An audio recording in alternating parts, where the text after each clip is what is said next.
100 тысяч рублей за отказ принять роды. Именно столько и с такой формулировкой должен выплатить ростовский роддом номер 2 по решению суда. Это компенсация морального ущерба Юлии Кишко, обратившейся в больницу по скорой в день родов. О судебном прецеденте. Николай Соколов.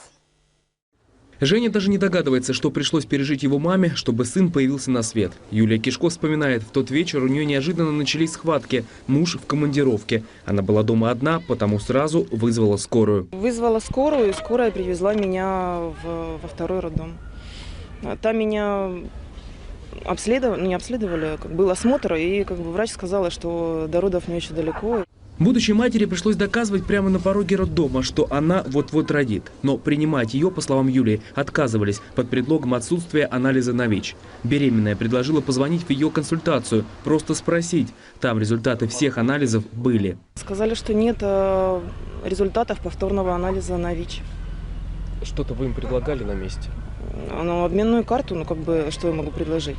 Я так понимаю, наверное, надо было деньги предложить.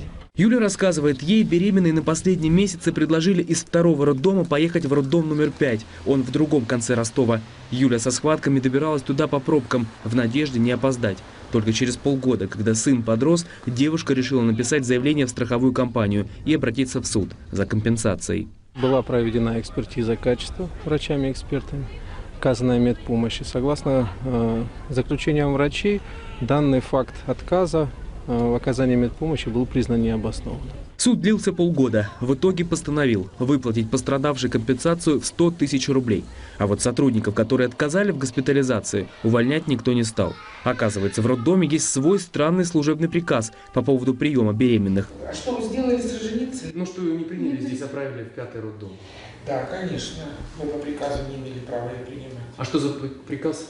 Вы знаете, что я хочу вам сказать? Вы подготовьтесь к встрече. Что это за документ, до сих пор неизвестно. Больному по закону отказывать в помощи не имеют права. По мнению наблюдавших за Юлей медиков, если бы женщина приехала чуть позже, последствия для новорожденного сына были бы трагичными. Решение суда в законную силу не вступило. Скорее всего, роддом его будет обжаловать. Найти срок до 6 марта. Правда, это только гражданский иск. Сама Юлия обращаться собирается в ближайшее время в правоохранительные органы. Николай Соколов, Елена Ленкова, Вести, Дон.